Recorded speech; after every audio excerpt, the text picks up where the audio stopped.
Hey guys, I wanted to make a video talking about Korean traditional archery and blind knocking.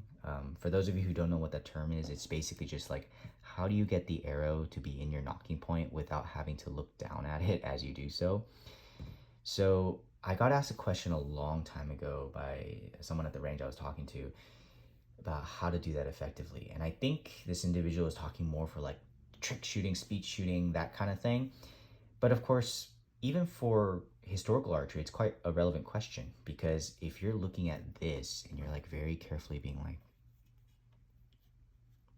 like that, while it does ensure a consistent knocking point, the problem is, remember, in a martial context, there's also projectiles coming back at you.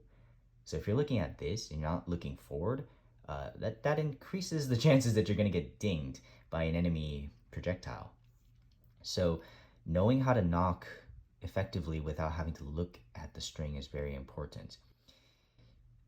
I didn't have the answer to that at the time, so I started looking into it. And of course, the first solution I found that a lot of people talk about is just to use a single knocking point like that, right?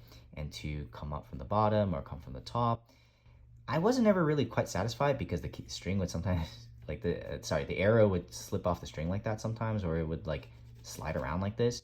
And it did work, but it didn't really feel like a good solution. And some people told me like, oh, if you just make the knock groove perfectly sized to the serving, that's not going to be a problem. And I agree 100% that that's a good solution, especially for like stunt shooters. Problem is that if we're talking about military mass produced arrows, where yes, the knock groove was made to a certain specification, but remember that these are mass produced arrows and they're millions. Do you really think that every single Fletcher is going to be sitting there, painstaking and making sure that the knock is perfectly sized? No, there's going to be some degree of variation and a little bit of, tolerance. I mean, we're not talking about, one knock groove being this large and this and another one being that small, but they're all going to be relatively within a certain kind of tolerance, right? Plus, archers had different thicknesses of string, especially because back then we were talking about natural fibers like hemp or linen or cotton or silk or that kind of stuff. So there was no way to guarantee 100% of the time that this knock would fit perfectly onto the string. So of course, the other solution is to have a knocking point above and below like that. That way, it doesn't really move around when you have it in like that, right? It doesn't rattle. But anyone who's done this knows the annoyingness of being like trying to look at your target and blind knock and being like fumbling like that, right? So I wondered to myself, how do we deal with this? The answer came in kind of a little bit of like a surprising way. I was watching a Korean TV show one time where I don't know. I think it was like some sort of antique show, and for some reason, this old bow from about I think it was the 1970s came up. It was quite deteriorated. It was broken, and the limbs had delaminated. But it had its original string surviving, natural fiber string, and it had a very peculiar center serving. I wish I had saved this TV show somehow at the time, but I didn't. But I remember this very clearly where it looked like the point where you knock, the knocking point here, was the thinnest part of the string, and the surrounding center serving was thicker. And I thought about it for a moment. I was like, oh, you know what? Yeah, that archer may not have been a military archer, but I think that this is kind of a descendant or kind of a holdover from the time of military archery, this style of serving. Because if you do it like this, it makes blind knocking quite easy, because as long as this right here is relatively about correct for that, and the rest of the center serving is too chunky for this for the arrow to fit all the way tightly in, what that means is that you can come from the bottom and slide it up, and like a funnel, it just locks right into place. Or you can come from the top, and like a funnel, again, it locks right into place. So that was kind of the first half of the puzzle here that I was like, oh, great, okay, yeah, that makes a lot of sense. And I was like, okay, cool. But there was another problem. You see, most Korean archers use either a ring like this or a ring like this. Korean male ring, Korean female ring, as it's sometimes called. Well, the problem with the male ring, of course, is because of how chunky it is, it's kind of like, right? Even with this kind of serving, it got in the way. Female ring, on the other hand, makes the nocking procedure very easy.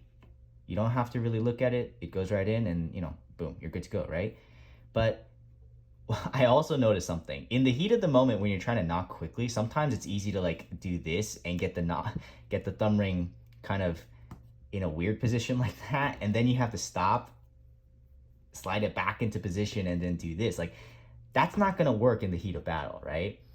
So I also realized that the shape of the thumb ring is relevant because in a manuscript, I think it's from the 1800s or the 1700s, there was a piece of artwork showing a thumb ring that looked like this, Korean manuscript, right? If you compare it to the standard, female ring, you see that the band is a lot wider, more like this, yet at the same time, it has these little like swoop-de-doos. I don't know what to call these things, but these like little curves right here. That intrigued me immensely.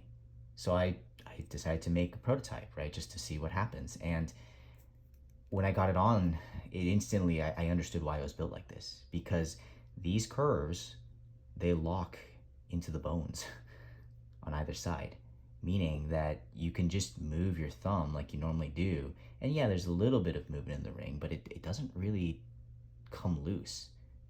And as a result of that, it's easy to blind knock and then just go like that, because even if the ring happens to catch a little bit, it's not going to turn on your hand. So every single time, it ensures easy blind knocking. So there you go. The solution for Korean military archery on how to blind knock. You need to have a more historical style serving like this and have a ring that won't slide on your thumb. And when you do that, the knocking becomes very, very tactile. Like, you can feel all of this. So it makes the blind knocking procedure super duper easy. And while obviously this is a bit of a Korean solution, I don't see why it wouldn't work necessarily for other forms of archery. So if you practice speed shooting or stunt shooting or other forms of archery as well, to that guy who asked me like like a year or two ago about this, yeah, this is the solution that I found. And sorry it took a little bit of a while. In retrospect, looking at it now, it's kind of obvious, but that's the nature of research, right? You learn as you go. So anyways, hope that helps for people who are wondering about that.